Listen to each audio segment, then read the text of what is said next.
of the things that I was curious about was, as filmmakers, how you approach such dense material and expect your audience to engage with it and to just frankly understand it.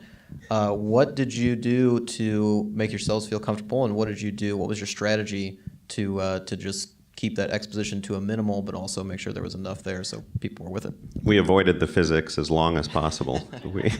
we had almost decided we had enough confidence that we could put it in at the very end once the story is all put together.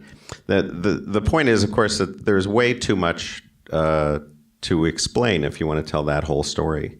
And so the only physics we wanted to put in was the physics that would support the narrative, and not the other way around. It's not a physics teaching movie.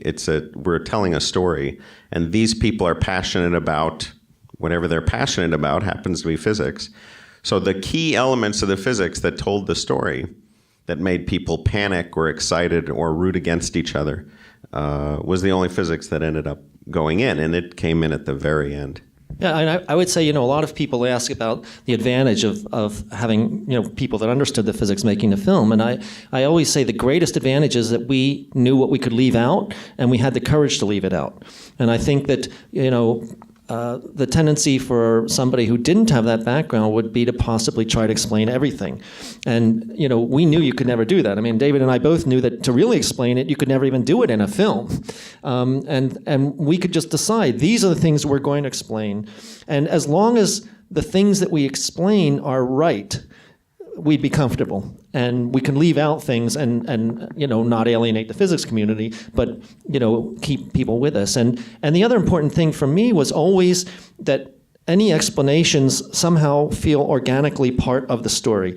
That we try not to break up the narrative. So we would not have just an omniscient narrator talking through it. We would think about ways that it could be integrated. So if you remember, actually, in a sense, the first physics is in David's lecture, which, it was, again, not just somebody coming on and explaining physics. You feel like you're engaged, like an audience. We also realized later that we could use these little blog cameras, which people had been given to sort of capture intimate moments, also to explain physics, and it felt more like they're just talking to you personally. So, try to remove the onus of a narrator explaining physics and have it, again, feel more personal. The other thing was this film previewed more than any film I've ever worked on by almost an order of magnitude. I think we must have had 25 screenings of the film. Not huge, 15, 20 people at most. Every 2 weeks. And we would screen the film, and, like any preview, you can tell something about the temperature of the room. Are they with it or not?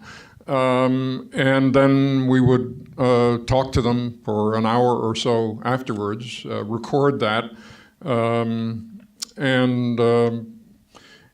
It was clear as it could be that if given this subject matter, if you lost the audience, you never got them back. Because there's that phrase in mathematics where you hit the wall. Suddenly the teacher is talking gibberish and you don't know what he's saying. And once that happens, it's very hard to recover.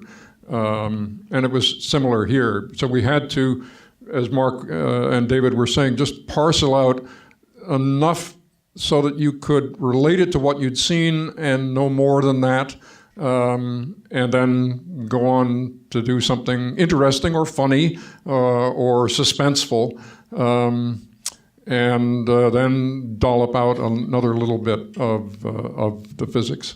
Well, once a month, Walter would announce what is now being removed from the film. Whether it's other characters or some physics point or event. It was just necessary. But I also would emphasize that we approached it as a dramatic narrative film first, and really, as both of them have said, didn't have much science in it initially.